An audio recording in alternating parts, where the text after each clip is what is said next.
Hello students, आप सभी का संदीप जैन क्लासेस में एक बार फिर से स्वागत है।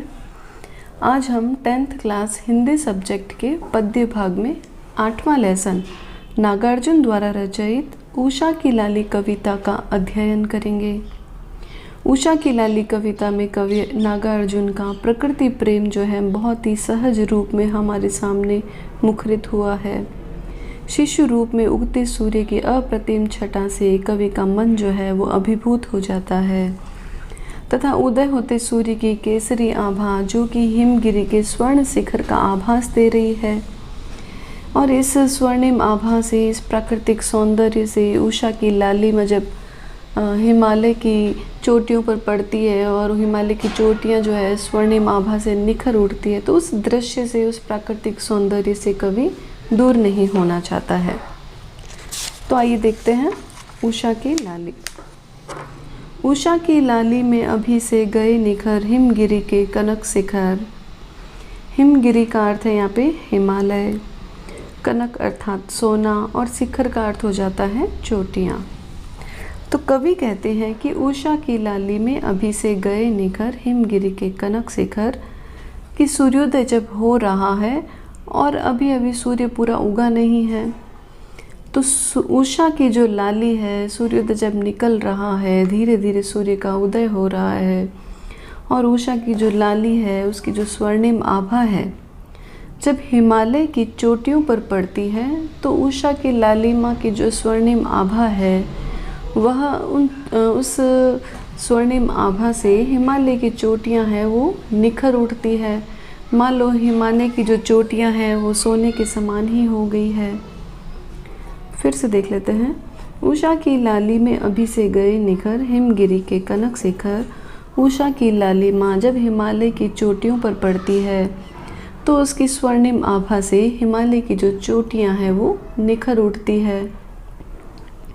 आगे बढ़ा शिशु रवि, बदली छवि देखता रह गया अपलक कवि।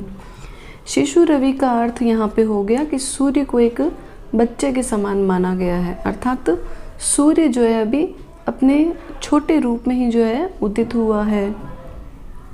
अपलक का अर्थ हो जाता है एक टक, बिना पलक झपकाए।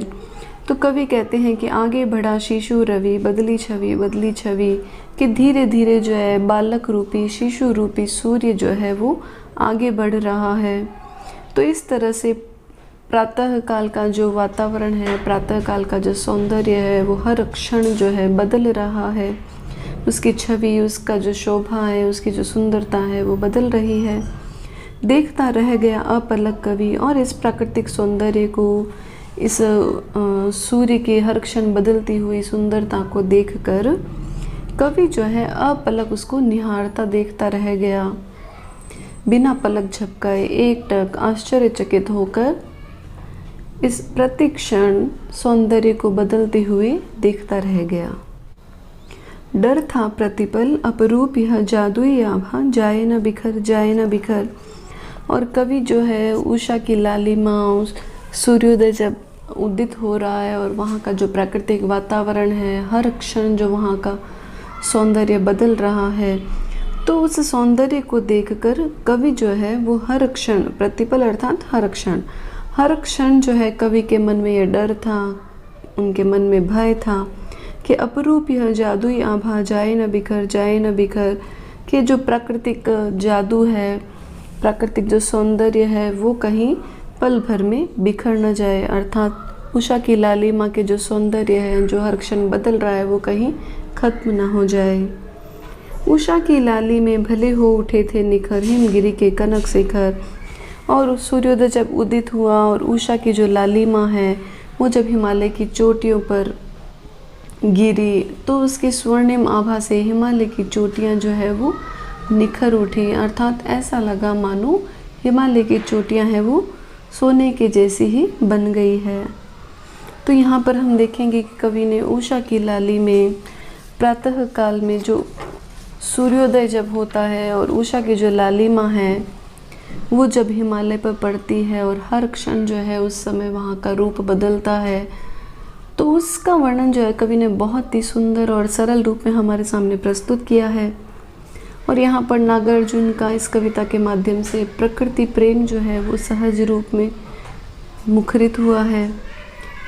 शिशु रूप में उगते सूर्य की कवि ने बहुत ही अप्रतिम सुंदरता, अप्रतिम शोभा का जो है हमारे सामने वर्णन किया है। और इन दृश्यों को देखकर कवि जो है भयभीत हो जाता है। कवि के मन में डर रहता है कि कहीं ये जो प्राकृतिक लालिमा है, उषा की जो लालिमा है वो बदल न जाए, कहीं यह सौंदर्य जो है वो खत्म न हो जाए। कवि इस सौंदर्य से, इस स्वर्णिम आभा से, उषा की लालिमा से और उषा की लालिमा से जो प्राकृतिक सौंदर्य बदल रहा है उससे कवि दूर नहीं होना चाहता।